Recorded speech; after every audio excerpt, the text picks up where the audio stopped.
ng hapon. Benta na natin lahat.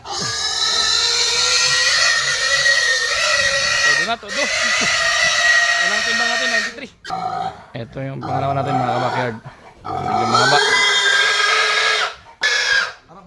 Ayan, proper, walang bitawan. Bitawan mo din mga Bitaw. 99 mga ka-backyard.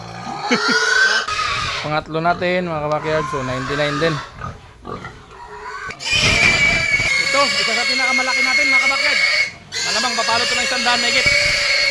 Ito, sobrang laki nito mga ka-backyard. Ito na, yung last. Ito na yung huli. Ito na, yung kabuuan natin mga ka-backyard. So, sado lahat.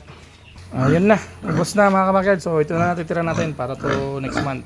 Kawan ng Diyos, sana tumaas na yung baboy. Ayun, yun lang. Happy farming mga ka-backyard.